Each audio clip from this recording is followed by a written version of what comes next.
RCM business में जुड़े हुए मुझे 22 साल कंप्लीट हो गए हैं और 22 सालों में अलग अलग काम बदलते चले गए। पहले ग्राउंड लेवल पे ज़्यादा काम करते थे, 1 to 1 करते थे।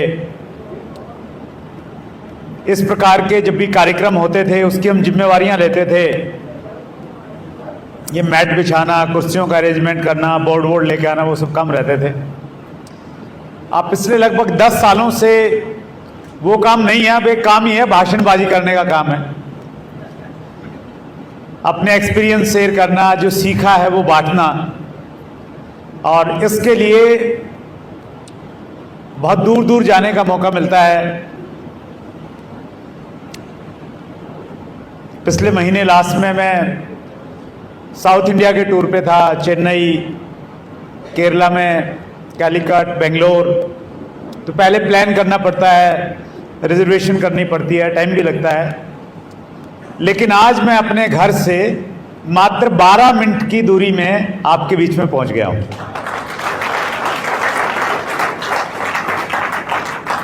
और आपके बीच का हूं, मैं ये कह सकता हूं। गुड़गांव हम लोगों ने शिफ्ट कर लिया था आज से 2 साल पहले। गुड़गांव से बाहर के जो साथी आए हुए हैं उन सब का मैं गुड़गांव का होस्ट होने के नाते बहुत स्वागत करता हूं, और हम सब लोग जोर के तालियां बजाएंगे उन साथियों का जो गुड़गांव से बाहर हमारे बीच में आए हैं।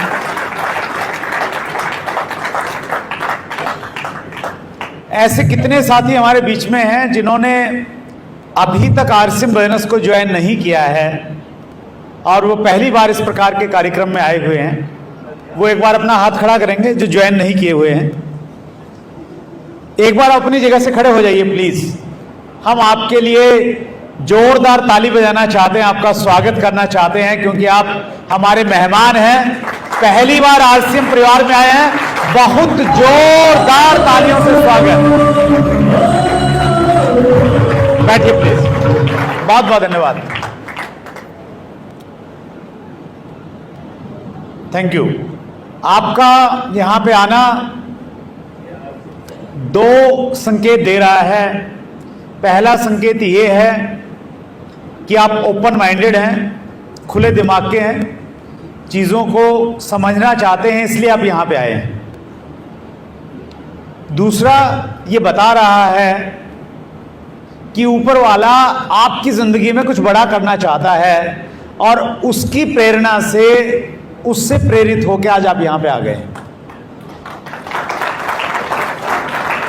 क्योंकि आज की इस मीटिंग की बहुत जोरदार तैयारी थी, बहुत अच्छे अच्छे पोस्टर आशीष जी ने बनवाए थे, सर्कुलेट किए सब जगह, सोशल मीडिया पे हजारों लोगों को ये मालूम था कि आज 13 अगस्त को गुड़गांव में एक सेमिनार होने वाला है। कितने लोगों तक खबर थी? हजारों लोगों तक खबर थी, और सैकड़ों लोगों ने तो वायदा किया था कि पक्का आएंगे, लेकिन आए क्या? नहीं आए। वो इसलिए नहीं आए क्योंकि वो नहीं चाहता था वो आए, और आप इसलिए आए क्योंकि वो चाहता था आप आ जाएं।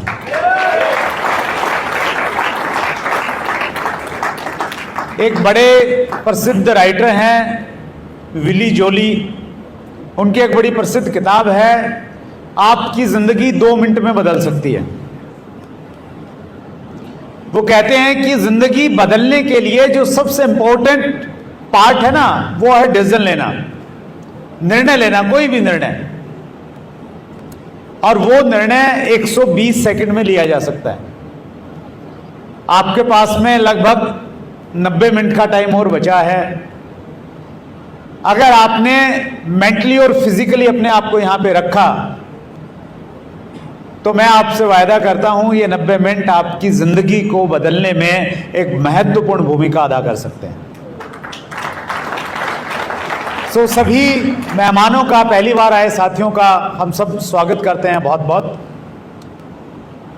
थोड़ा सा अपना बैकग्राउंड बता देता हूं जो पहली बार मुझे सुन रहे हैं, क्योंकि जितने भी यहाँ टेक्निकल अचीवर साथी आए उन्होंने मेरी तारीफ के पुल थोड़ा ज़्यादा बांध दिए हैं। तो आपको ये नहीं लगे कि यार ये बंदा कहीं दूर मंगल ग्रह से आया हुआ है। बिल्कुल मैं आपके जैसा हूँ। विशाल जैसे भी बात कर रहे थे, बेसिकली हम लोग जींद से हैं। एक मिडिल क्लास फैमिली की मेरी बैकग्राउंड रही। पिताजी सरकारी स्कूल में हिंदी पढ़ाते थे, माताजी गृहिणी थी। हम 2 भाई और 3 बहनें हैं। मैंने 1996 में दिल्ली यूनिवर्सिटी से पोस्ट ग्रेजुएशन किया था और उसके बाद मैंने अपने करियर को स्टार्ट किया एज ए प्राइवेट टीचर। 1 महीने की जो मुझे तनख्वाह मिलती थी वो मिलती थी 500 रुपया। कितनी मिलती थी? 500 रुपया मुझे 1 महीने का मिलता था। वहाँ से मैंने अपने करियर को शुरू किया। 1 साल नौकरी करने के बाद एक बात मेरी समझ में बड़े अच्छे से आ गई, अगर मैंने अपने सपनों को पूरे करना है तो नौकरी से मेरे सपने पूरे नहीं हो सकते, मुझे बिजनेस करना पड़ेगा। बिजनेस की कोई फैमिली बैकग्राउंड नहीं थी। मैंने इतना काम किया, गांव से मैं शहर में चला गया। वहाँ मेरे मामा जी रहते थे, वो ठेकेदार थे, कॉन्ट्रैक्टर थे। उनके साथ मैंने कुछ दिनों तक काम किया और वहीं रहते रहते मैंने केबल टीवी का बिजनेस शुरू किया। केबल टीवी का एक नया बिजनेस था उन दिनों, 96-97 की बात कर रहा हूँ मैं। हम एक डिश एंटीना लगाते थे, 4 फुट बाई 4 फुट का उसका साइज रहता था और उस जमाने में वीसीआर आता था। देखा कुछ लोगों ने वीसीआर? बड़ी सी कैसेट आती थी एक। तो वीसीआर पे हम लोग एक फिल्म दिखा देते थे। 150 रुपये एक टीवी में कनेक्शन करने का लेते थे। बहुत बढ़िया, बहुत प्रॉफिटेबल बिजनेस था उन दिनों। हालांकि मेरे लिए वो नया काम था, टेक्निकल काम था, वो सीखा मैंने, खूब मेहनत किया। मेहनत का परिणाम भी आया, पैसा आने लग गया। पैसा ठीक ठाक आ रहा था क्योंकि उससे पहले मैं 500 रुपया महीना कमाता था। केबल से मुझे बहुत अच्छी इनकम आ रही थी, नो डाउट, लेकिन संतुष्टि नहीं थी, मजा नहीं आ रहा था। आपको भी लगता होगा, आप कोई काम करते हैं, पैसा है लेकिन मजा नहीं है, कई बार लगता है ना। शायद कुछ लोग मेरी बात को समझ पा रहे होंगे जो मैं कहना चाहता हूं। मुख्य 2 वजह थी मजा न आने की। पहली वजह यह थी कि उस काम में मुझे टाइम फ्रीडम नहीं मिलता था। केबल टीवी के काम में हम दिन में भी काम करते थे, रात में भी कई बार तार बिछानी पड़ती थी। किसी का केबल खराब हो गया, लोग घर पे आ जाते थे कि भैया ठीक करके आओ। दूसरी समस्या ये थी कि मेरा जो केबल का एरिया था, जहां मेरे केबल के कनेक्शन थे, वो हमारे शहर का सबसे बढ़िया एरिया था, पॉस एरिया, गांधीनगर। और उस एरिया में थोड़ा पैसे वैसे वाले लोग थे। तो उस एरिया में जब भी मैं कहीं गली से गुजरता तो लोग पीछे से आवाज लगाते थे और कहते थे, केबल वाले भैया। मैं उनकी आवाज को इग्नोर कर देता था, ऐसे कि जैसे मैंने सुना ही नहीं। तेज कदमों से आगे चला जाता। फिर वो जोर से चिल्लाते, केबल वाले भैया। अब सुनना पड़ता मजबूरी में। और वो चिल्ला इसलिए नहीं रहे होते थे कि चाय बना रखी है, गर्मा गर्म चाय पी लो, नहीं ठंडी हो जाएगी। वो इसलिए चिल्लाते थे, वो मुझे शिकायतें करते कि आपका केबल ठीक नहीं चलता, आप पुरानी फिल्में दिखा देते हो, हमारे यहाँ पे बच्चे आए हुए हैं, बहन के बच्चे आए हुए हैं, तो उनको ये वाली फिल्म चाहिए। तो ऐसी तरह तरह की डिमांड उनकी रहती थी। मैं अगर अकेला होता तो मेरे को ज़्यादा फर्क नहीं पड़ता था, लेकिन कुछ लोग मेरे साथ में होते फिर मुझे बहुत बुरा लगता और मुझे लगता है यार ये काम नहीं करना, कुछ भी करेंगे लेकिन ये काम नहीं करना। तो ऐसा एक भाव उस समय पैदा होता था और मैं कुछ ना कुछ नया करने की सोच रहा था। क्या करूं, कोई तरीका मालूम नहीं था। सोचता रहता था, अपने दोस्तों से बातचीत करता रहता था। आपने बचपन में प्यासे कौवे की कहानी सुनी होगी, सुनी है? एक प्यासा कौवा था, पानी की तलाश में एक बाग में गया, वहां उसको जग में पानी मिला, लेकिन पानी क्या था? नीचे था। उसने पीने की कोशिश की, उसकी चोंच नहीं पहुंच पाई। फिर क्या किया उसने? पत्थर उठाए, उसमें डाले, पानी ऊपर आ गया और उसने पी लिया और वो उड़ गया। ये कहानियां स्पेशली स्कूल कॉलेज में हमें इसलिए पढ़ाई जाती हैं छोटे बच्चों को कि वो इन कहानियों से कुछ ना कुछ शिक्षा लें और उस शिक्षा को अपनी जिंदगी में अपनाएं। लेकिन अफसोस ये है कि हमारा जिस प्रकार की शिक्षा व्यवस्था है, हमारे एजुकेशन सिस्टम पे आज भी लॉर्ड मैकाले की शिक्षा पद्धति का बहुत बड़ा प्रभाव है, जिसका फोकस ये रहता है कि ज्यादा से ज्यादा नंबर मिल जाएं। प्यासे कौवे की कहानी से संदेश क्या मिलेगा उस पर ज्यादा ध्यान नहीं रहता। ध्यान इस पे रहता है कि 10 में से 9 नंबर मिलने चाहिए कम से कम।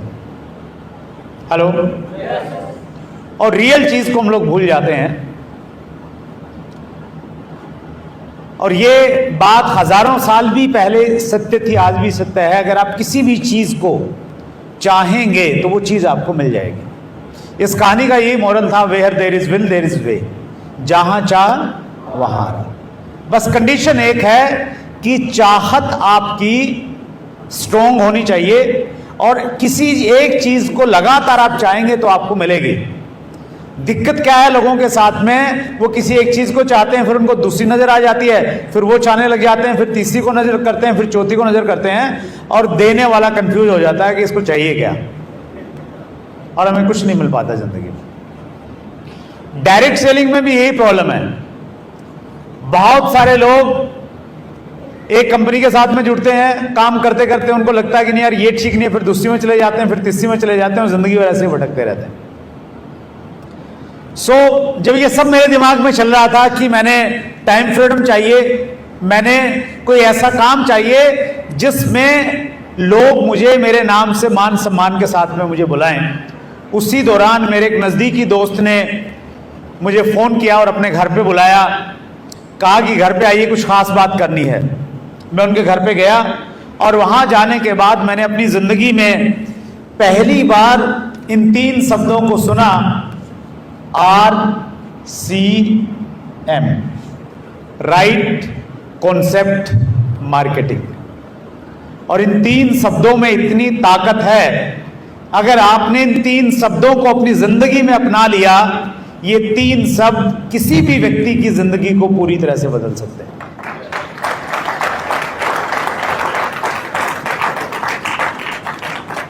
वो होम मीटिंग थी जिसमें मैंने इन 3 शब्दों को सुना। आप में से कितने लोग हैं जो होम मीटिंग करते हैं? होम मीटिंग में क्या करते हैं सर? हम किसको बुलाते हैं? जान पहचान वाले नजदीकी लोगों को अपने घर पे बुलाते हैं और घर पे बुला के क्या करते हैं? RCM का प्रोडक्ट के बारे में थोड़ा बात करते हैं, RCM की चाय पिला देते हैं, नमकीन खिलाते हैं, ये सब करते हैं ना। होम मीटिंग एक ऐसा तरीका है, अगर आपने सही तरीके से इस पे काम करना शुरू कर दिया, आपका बिजनेस बहुत स्पीड के साथ में बढ़ेगा। और इसीलिए सतीश पंडित जी की एक बहुत शानदार ऑडियो है, आपको YouTube पे मिल जाएगी, जिसका नाम है हाई स्पीड। क्या नाम है? वो आपको डिटेल में बताएगी कि होम मीटिंग कैसे आपको करनी चाहिए। होम मीटिंग में मैंने प्लान सुना, बहुत ज्यादा कन्विंस नहीं था। मुझे नहीं लगता था बगैर ज्यादा इन्वेस्टमेंट के, बगैर पैसा लगाए कोई बड़ा बिजनेस किया जा सकता है। लेकिन उसके बावजूद भी मैंने अपने दोस्त को खुश करने के लिए RCM बिजनेस को ज्वाइन किया। शुरुआत में बिल्कुल सीरियस नहीं था, 2-3 महीने तक। 3 महीने के बाद मेरे दोस्त ने मुझे जबरदस्ती करके इस प्रकार की मीटिंग के लिए बार बार प्रेशर देते थे कि एक बार मीटिंग में आ जाइए आप। तो मैं ऐसी मीटिंग में आया। पहली बार जब मैं यहाँ ऐसे माहौल में बैठा जहाँ बहुत सारे अचीवर थे, पैसा कमा रहे थे।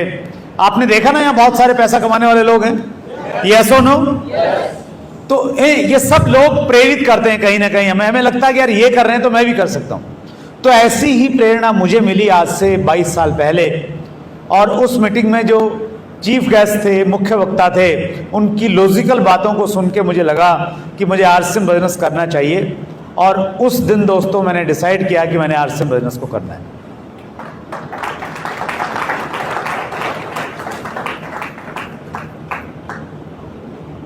वो दिन मेरी जिंदगी का टर्निंग पॉइंट बन गया। ठीक उसी तरह से आज भी बहुत सारे लोग जो पहली बार हमारे बीच में हैं, या जो लोग काम कर रहे हैं उनका बहुत तेजी के साथ में नहीं चल रहा, थोड़ा आधे अधूरे मन से कर रहे हैं। जिस प्रकार से वो मीटिंग आज से 22 साल पहले वो मीटिंग मेरी जिंदगी का टर्निंग पॉइंट बनी, मेरा अनुभव ये कहता है ठीक उसी तरह से आज की ये मीटिंग, आज का ये दिन, आज की ये तारीख 13 अगस्त 2023 बहुत सारे लोगों की जिंदगी में एक बहुत बड़ा टर्निंग पॉइंट बनेगी।